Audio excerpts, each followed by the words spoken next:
So look, man, we're about to shut down. Let's talk about Kendrick. I know there's some other sports topics we wanted to Ah, hit, but we went down our Falcons this conspiracy is theory. why you want to know what? In a weird way, there's got to be a part one and a part two. I don't know how your schedule works, of course, all the way around.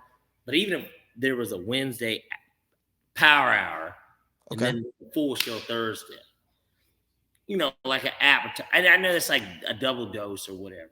We could probably really get through a lot of shit.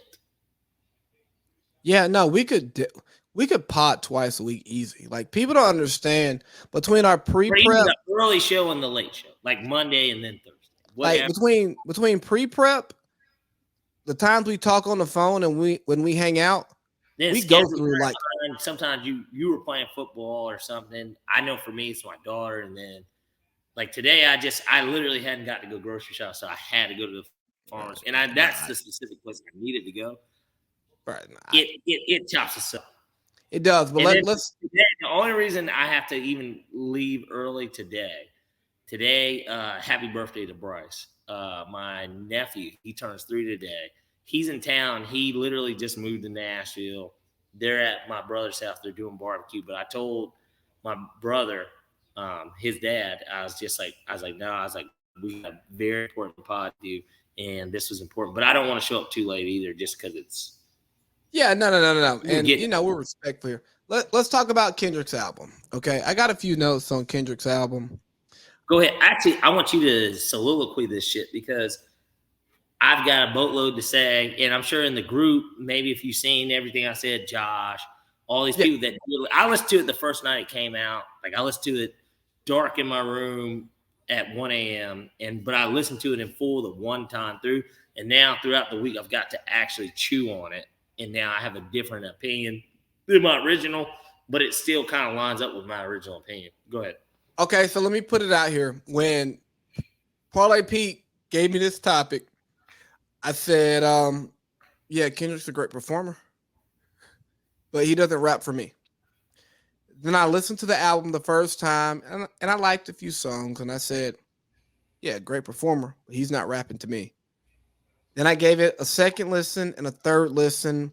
And then I started having those like half-ass listens where you start the album, but then you get distracted and you don't get through it.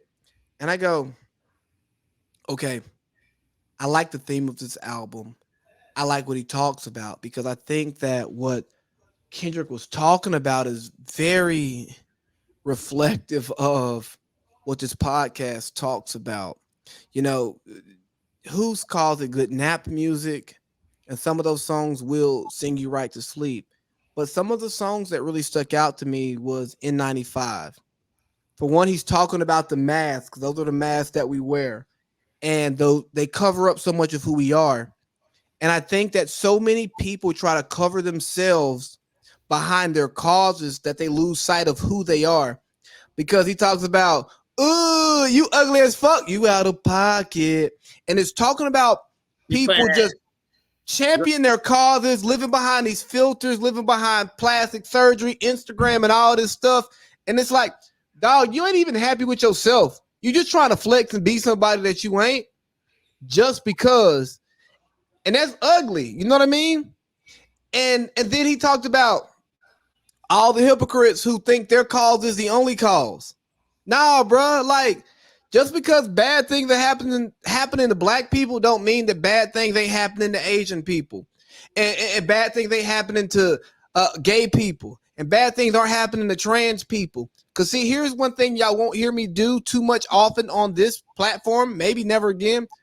Go LGBTQ plus. Why? Because I think it's disrespectful to put the gays and the lesbians in the same boat as the trans. Why? Because I've talked to gays and lesbians and said, how do y'all feel about trans rights? We don't care. That has nothing to do with us. Totally different field. That shock you? No, it didn't shock me. Because I go, being gay and being trans, those are two totally different problems. That's like I saying, agree. Well, I don't think are they problems or are they just you encounter different problems. life issues like anyone else? Yeah, you encounter different life issues, right? And then, you got the song Auntie Diaries. Which, well, you're right. But the song Auntie Diaries. Make the choice of being black and some would argue whether you choose to be gay. I'm not gonna get into that. And even a smaller percentage say that maybe you don't choose to be trans, even though that's a whole transformation. I'm not touching that one because I know I'm why scared. you're not touching it, but I'm scared. here I'm scared of that we'll one. have to get into it. Now, Kendrick's album. Hold on, let me finish my songs. Go. I'm sorry. So that gay trans conversation takes you to Auntie's Diaries, right? Good song too. Good song, good story. And he talked about how he would use the F word, and I'm not talking about fuck. And then he ends it with, well, you got to be okay with the white girl saying the N word that you stopped on stage, who said it at the show. And I sat there and I went, whoa, he has a point here. But I felt that way. Not to cut you off your soliloquy. Good. I felt that way when it came out because for me, now look, obviously, and I don't know how many white people you went to high school with. Many. What percentage would you say was your high school? Probably 70 plus percent white. Yeah. So for me, I definitely went to a school that was not over 90% white. The rest were minority. Black percentage might have been 3%. And then the rest are Asian, like mixes of Indian, like whatever. And so I would say it was definitely, I went to a school that was 90% white. And it was a smaller school, but at the same time, like, I think when it came to that, like, I have been around white people that have used the word, and this is where on the I've been around white people who use the N word. I don't hate them. Nigga. Like, you know what I mean? Now, they don't be like, come up to me, what's up, my nigga? Like, nobody does that, the fucking Vince McMahon shit. Nobody's doing that. But certainly, if music's playing and Wiz Khalifa says it in a song, and everybody's like, it's a banger, everybody's having a good time. You know, we're playing beer pong, there's some weed. You know, there might be some white boys over in the corner doing some coke. I mean, like, whatever. I'm never at those parties. I'm sure you've been to a few. That doesn't mean that you were participating in any of the activity, whether it was the weed, beer pong, or yeah, I know. But the point, I'm with you with that. Like, we've been around white people who've used the N word and it hasn't been malicious. And we have friends who would call us sellouts. I've had white friends where one, not white friends. Like, I've just done it to multiple people. But even, and this is how, you know, immature, I guess, now, when you look back at yourself at 17, 18 years old, 16, too, and you ask somebody, you're like, man, you're like trying to get them to say, you're like, he's like, man, just say it. Like, you're cool. Like, basically, like, you're really cool with me. Like, I'm okay with you saying it. And then this guy specifically didn't say it. And I think that you've been in contact with him because he does the platform where I sell my thing. One of my very good friends, fuck a white friend. I mean, just one of my really good friends. He just so happened to be white, but very good friend of mine. Like, seriously, played basketball with him. There's a lot of history there. He did a lot for me. He really did in high school. Hindsight, he was a grade under me. Did a lot for me. I am appreciative of that gentleman. And so, you know, I see where you're going here because I think what gets lost is that there is a different level of awakening and black pride, and not that we weren't proud of being black. There was just different ways of expressing it 10 years ago than it is now. And I'm not a fan of judging people for how they did things 10 years ago, right? But circling it back to the Kendrick conversation, right? I've been around white people who've used the N-word and they've said it in a song and it didn't make me uncomfortable. I was just like, hey man, look, you shouldn't do that. And I like, I could care. I don't care because I know you're honestly rapping a lyric. And if you're asking me to like memorize a song and then like edit a lyric in certain situations, no, I got better things to do with my time. So I don't judge you for that. But if I check you and you don't see where I'm coming from, then I judge you for it. But like, if you be like, oh, my bad. Bro. More important things. Like you're not doing what old boy did in Buffalo, right? You're not the same person. But then we talk about the song We Cry Together, where you got like this toxic couple going through their argument and they end up It was fucking at brilliant.